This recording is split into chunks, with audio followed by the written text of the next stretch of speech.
Bonjour tout le monde, j'espère que vous allez bien. J'espère que tout se passe bien pour vous depuis le début de l'année 2025. Alors aujourd'hui, c'est une petite vidéo où je vous emmène un peu avec moi à Paris. En effet, j'ai passé une journée avec ma sœur à Paris, c'était son jour de congé. Voilà, je me suis dit je vais un petit peu filmer et vous parler de quelque chose concernant mes ressentis par rapport à cette ville, à cette capitale française.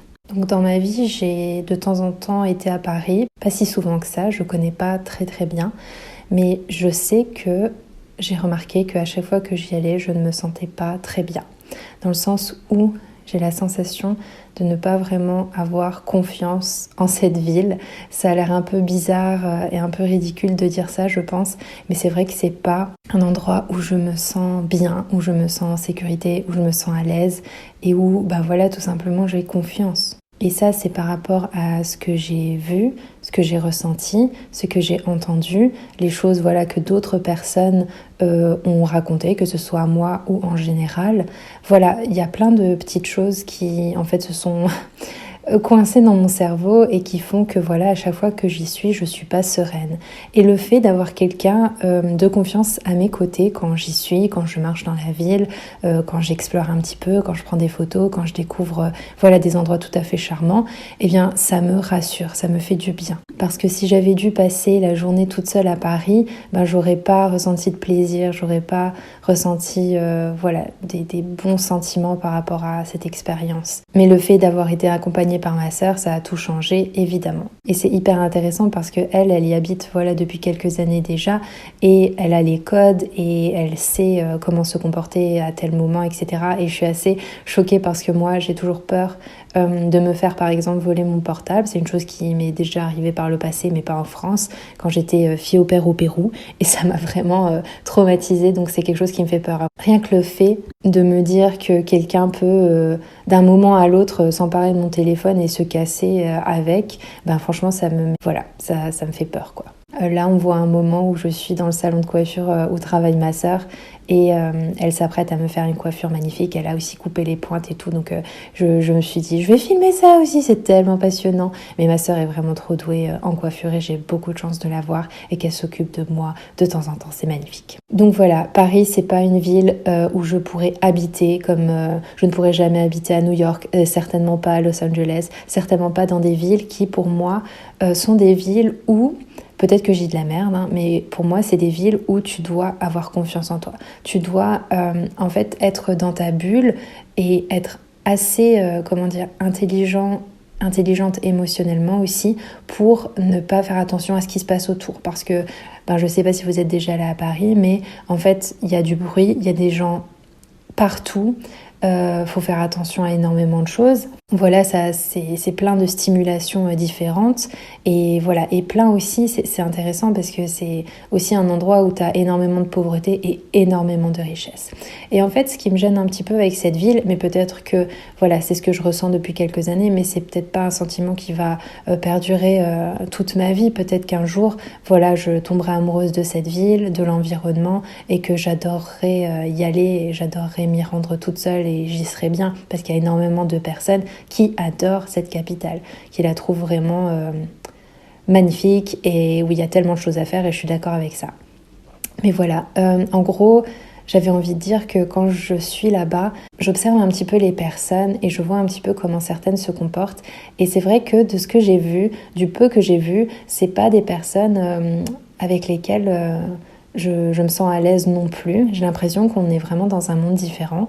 Je dis pas que toutes les personnes de Paris sont superficielles, ça serait n'importe quoi que de dire ça, mais c'est vrai que les personnes que j'ai croisées sur ma route quand j'étais à Paris, que ce soit voilà leur parler pendant quelques instants, ou juste les écouter, ou juste les observer, c'est pas vraiment des expériences qui m'ont apporté beaucoup de sérénité et de bonheur encore une fois. Parce que je sens un énorme décalage avec ces personnes. Et je dis pas que c'est des mauvaises personnes ou je dis pas que moi je suis meilleure ou moins bien. Je pense juste que c'est deux mondes différents où il y a beaucoup de choses qui diffèrent, que ce soit notre façon de penser, notre façon de voir les choses, notre façon de parler, de nous comporter, etc. Et voilà, j'ai pas ressenti dans leur cœur énormément de bienveillance. Et je me souviens aussi d'un moment où je devais attendre, c'était il y a quelques années où je devais attendre que ma sœur finisse de travailler pour la rejoindre, et j'étais avec une amie qui habite juste à côté de Paris. On devait se voir pour prendre un café parce qu'on s'est rencontrés quand on travaillait toutes les deux à Belfast, en Irlande du Nord. Et ce jour-là, alors c'était un petit peu catastrophique parce que il pleuvait des cordes, c'était vraiment désastreux, et on a marché au moins, je sais pas, 25 minutes sous la flotte comme ça, à essayer de trouver un café pas bondé où il fallait pas réserver. Et je me souviens, c'est encore une fois peut-être très con, mais je me souviens à un moment, mon amie est entrée dans un café et elle a demandé voilà, à la serveuse si ce serait possible de s'asseoir pour consommer, etc. Et la dame a dit non, il faut absolument réserver. Et en fait, on était trempés de la tête aux pieds, on était épuisés. Et quand on est sorti, on a vu un couple, ou alors un couple d'amis, et en fait, ils étaient littéralement en train de se foutre de nous, mais vraiment de rigoler comme si c'était, comme si on représentait la chose la plus drôle de l'univers. Et je sais pas pourquoi j'ai regardé l'homme dans les yeux, parce que c'est lui apparemment qui était le plus en train de se poiler la face, hein, parce que je sais pas, on devait vraiment avoir quelque chose de très drôle, j'ai pas compris. Et donc il s'est vraiment foutu de nous, et je sais pas pourquoi, le fait d'avoir croisé son regard et d'avoir vu sa réaction, ça m'a fait mal, parce que je me suis dit, mais en fait, qu'est-ce qu'il y a de si drôle, vraiment. Et j'avais ressenti comme, voilà, un sentiment de gêne, d'humiliation et d'injustice en fait. Et je me suis dit, mais pourquoi il y a des gens comme ça ? Pourquoi ça les fait rire de voir voilà, des personnes trempées et qui peuvent pas s'asseoir dans un café parce qu'elles savaient pas qu'il fallait réserver. Et bref, c'est vraiment un détail, mais en fait la plupart des personnes autistes sont hypersensibles et donc elles remarquent ce genre de choses. Mais je sais que aussi, peut-être que c'est n'importe quoi encore une fois ce que je vais dire, mais je sais que si dans mon cœur un jour et dans ma tête, je réussis à avoir totalement confiance en moi, à m'aimer de façon complète et à m'estimer aussi d'une manière très très sincère et vraie, et d'avoir beaucoup plus de compassion et d'empathie envers moi-même, je sais que ces situations-là où je suis dans un endroit où par exemple les gens sont différents de moi et je ne les comprends pas, où je suis dans un endroit voilà où c'est différent de ma zone de confort à la maison tranquillou, mais je sais qu'il n'y a pas de stress à avoir parce que à l'intérieur de moi j'ai tout ce qu'il faut pour me rassurer.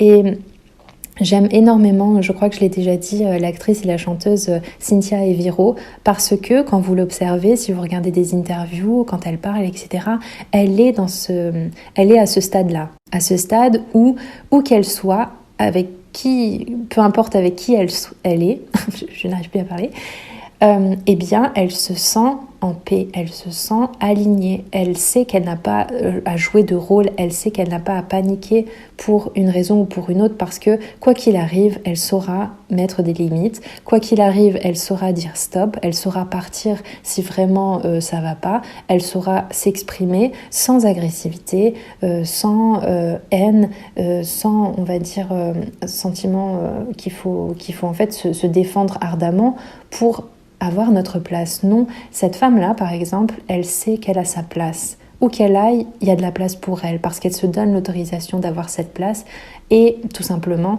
les choses sont alignées, et je trouve ça juste magnifique. Et je me dis, si moi, et si vous, et si tout le monde avait cette conscience-là, et passait en fait au-dessus de ce stade de l'ego, je pense que le monde s'en sortirait vraiment mieux, et ça serait vraiment génial. Voilà, c'est tout pour cette vidéo, j'espère que ça vous a plu. Prenez soin de vous et à bientôt pour de prochaines aventures. Bye!